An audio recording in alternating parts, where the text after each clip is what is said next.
Hi guys, the issue of immigration was brought up during the debate on Friday night, ironically by a guy called Lorenzo Barba, which I believe is an Italian name.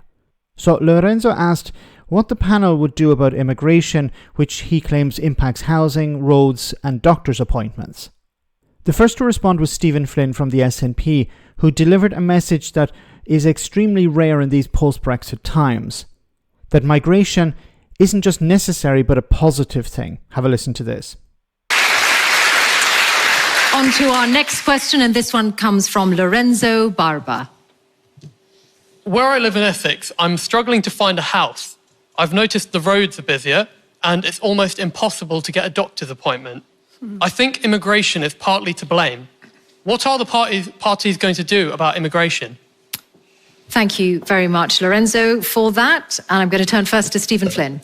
So I accept the premise of what you're saying in respect of your area. I'm afraid I don't know it very well, but let me say a few home truths, particularly to some members of this panel.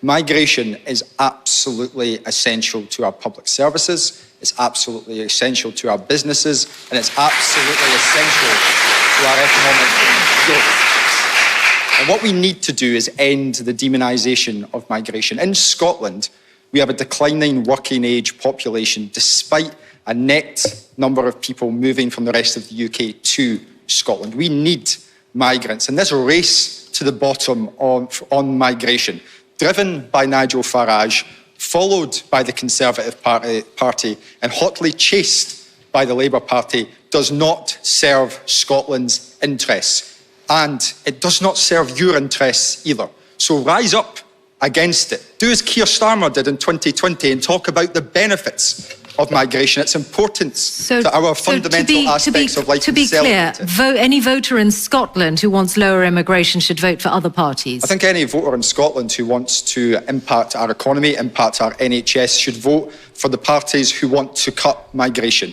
which is the Labour Party, the Conservative Party and Nigel Farage. And this is a consequence of us being led down the garden path by the right wing in British politics for far too long. We need to stand against it. We need to promote our economy, promote our public services, and to do so by promoting migration.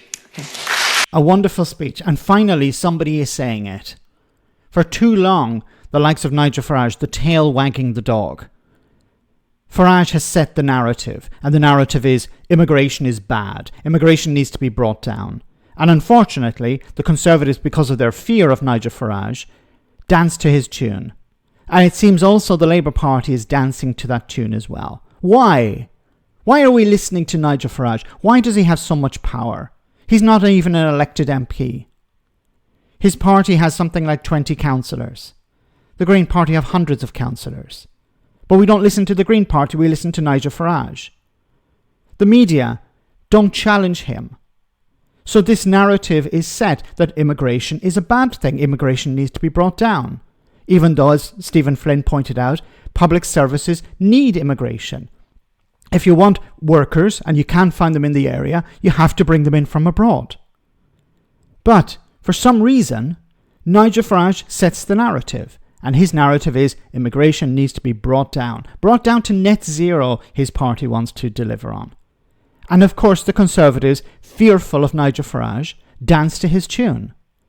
But the most depressing thing, of course, is that the Labour Party are talking about how net migration is too high. It has to be brought down. Because they're afraid, it seems, of Nigel Farage. They're afraid of right-wing parties. Now, I hope that this narrative is done and dusted when the Labour Party get into power and they change their tune and say, actually, migration is a positive thing. We need to increase it. But the rhetoric at the moment, it's shocking. As Stephen Flynn pointed out, if you want functioning public services, you need workers. If you can't find the workers in your own home country, you need to bring them in from abroad. Now, there are issues related to that. There are costs, there are benefits. But the reality is that. And finally, somebody's saying it. We need to stand up to people like Nigel Farage. Call it out. Stop dancing to his tune. Let me know in the comment section, guys, what you think about all of this. As always, your comments are greatly appreciated. Thanks a lot.